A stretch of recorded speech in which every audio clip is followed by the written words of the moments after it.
మనకు పురాణాలలో శ్రీకృష్ణుడు వెళ్ళి శివుణ్ణి పూజించినట్టు ఉంటుంది. సో అప్పుడు ఈ డౌట్ వచ్చిందనమాట, ఎందుకండి శివుడే సుప్రీం కదా, నువ్వు ఎందుకు పూజిస్తున్నావు ఆయన్ని అని అంటే, లేదయ్యా నాకు కొందరు కొడుకులని శివుడు ప్రసాదిస్తాడేమో అని నేను పూజిస్తున్నా. పోతే అప్పుడు ఇది మళ్ళీ కూర్మ పురాణంలో ఉంటుంది. కూర్మ పురాణంలో శివుడు వస్తాడు కృష్ణుడి దగ్గరికి వచ్చి, అయ్యా నువ్వే పరమాత్మవి, నువ్వు నన్ను పూజించడం ఏంది అని అంటే, నువ్వు శివుడివయ్యా. ఎందుకు శివుడివి?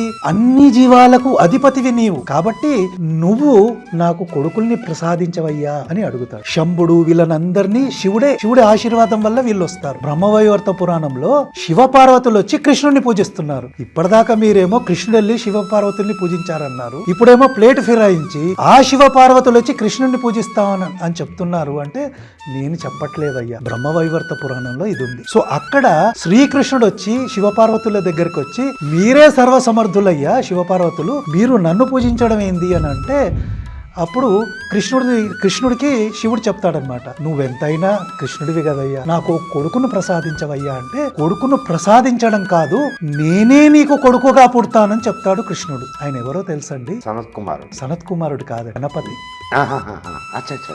గణపతి ఎవరి అంశ అంటే కృష్ణుడు అంశ అండి. సనత్ కుమారుడు అంశ ఈయన స్కందుడు. కానీ ఆ స్కందుడు మళ్ళీ వచ్చింది విష్ణువు నుంచి. అంటే కృష్ణుడు తనను తాను అవతరించుకొని శివపార్వతులకి కొడుకుగా పుట్టాడు, ఆయనే వినాయకుడు. అంటే దీన్ని అన్నిటిని బట్టి మనకి ఏమర్థమవుతుంది, శివుడైనా అమ్మవారైనా విష్ణువు అయినా ఎవరికి కూడా నేను కృష్ణుణ్ణి అనే గర్వం లేదండి వాళ్ళకి. వీళ్ళకుంది ప్రాబ్లం అంతా అదేనండి.